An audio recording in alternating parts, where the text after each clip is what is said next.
Hello दोस्तों, आप लोग कैसे हैं। जैसे कि आप जानते हैं, हम लोग हिस्ट्री का पहला अध्याय को शुरू किए हैं और उसी को अभी जारी रखेंगे।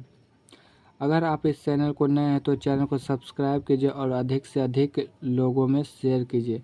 आप लोग वीडियो को शेयर नहीं कर रहे हैं। उम्मीद है कि आप लोग वीडियो को अधिक से अधिक शेयर कीजिए ताकि इसका लाभ और भी बच्चे उठा सके। तो चलिए, आज जो क्वेश्चन है वो आपके सामने है और इसका आंसर किस तरह होगा वो मैं आपको बता रहा हूँ। तो क्वेश्चन क्या है यह मैं पहले बता दूँ।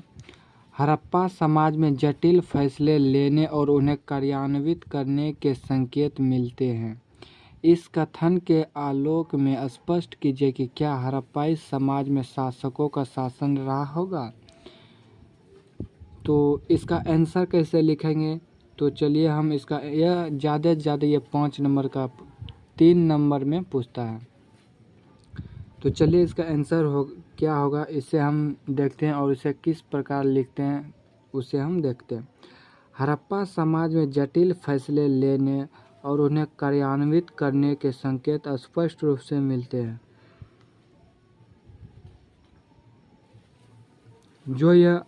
जो यह सिद्ध करता है कि हड़प्पाई समाज में शासकों का शासन अवश्य रहा होगा। इसका उदाहरण इस प्रकार है। क्या है?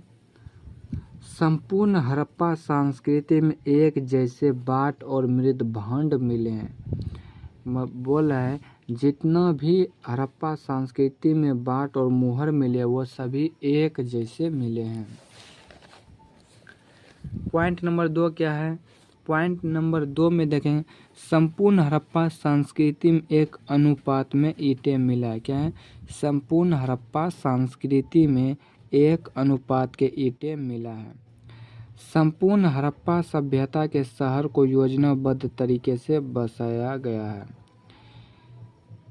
चौथा पॉइंट है, बस्तियों को कच्चे माल के स्रोत के समीप स्थापित किया गया है। उदाहरण के नागेश्वर और बालाकोट को। यहाँ से 1 नंबर का क्वेश्चन बनता है कि ऐसा कौन सा 2 शहर है जिसे समुद्र के किनारे या समुद्र के समीप स्थापित किया गया है।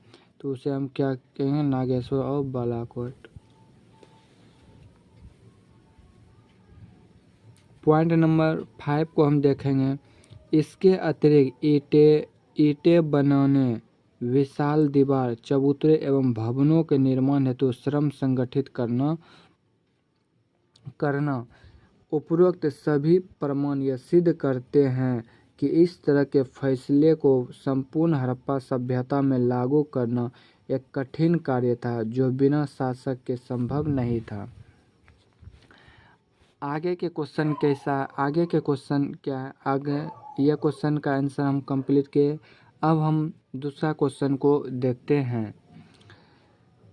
क्या है क्वेश्चन? कहता है पुरातत्वविद के पास हड़प्पा के केंद्र सत्ता के बारे में कोई उचित प्रमाण नहीं है। या इसी को इस तरह से पूछ सकता है कि सत्ता के केंद्र अथवा सत्ताधारी लोगों के विषय में पुरातत्वविदों के पास कोई उत्तर नहीं है। विवेचना कीजिए या विश्लेषण कीजिए। तो इसका आंसर क्या होगा? इसका आंसर क्या होगा और इसे किस तरह लिखेंगे आप इसे देखिए। वास्तव में पुरातत्वविदों के पास हड़प्पा के केंद्र सत्ता के विषय में कोई उचित उत्तर नहीं है। इसके प्रमाण निम्नलिखित है। पहला पॉइंट में क्या होगा? पहला पॉइंट में आप देख सकते हैं पुरातत्वविदों ने क्या है? पुरातत्वविदों ने मोहनजोदड़ो में मिले एक विशाल भवन को प्रासाद की संज्ञा दी है, लेकिन इससे संबंधित कोई भी अन्य वस्तु यहाँ नहीं मिली है। पॉइंट नंबर 2 को देखिए। पुरातत्वविदों को एक पत्थर की मूर्ति मिली है जिसकी तुलना उन्होंने मेसोपोटामिया के पुरोहित राजा से की है। उनका मानना है कि मेसोपोटामिया की तरह यहाँ भी पुरोहित राजा होते थे, परंतु अन्य कोई प्रमाण नहीं मिला है कि हड़प्पा सभ्यता में जो धार्मिक अनुष्ठान करते थे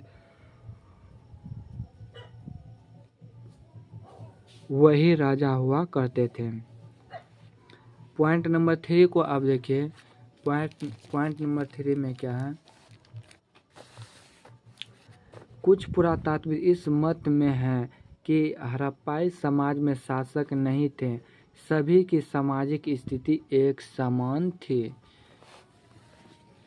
पॉइंट नंबर 4 को देखिए, तथा कुछ पुरातात्विक यह मानते हैं कि यहाँ कोई एक नहीं बल्कि कई शासक थे, जैसे मोहनजोदड़ो, हड़प्पा आदि के अलग अलग राजा होते थे। मतलब हर स्थान का अलग अलग राजा थे।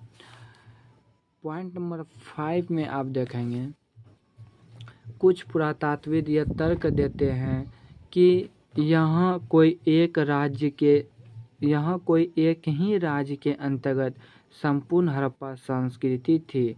यहाँ की सभी वस्तुओं में समानताएं पाई जाती थी, जैसे कि समान अनुपात के ईंट, एक जैसे मुहर और बाट, है ना।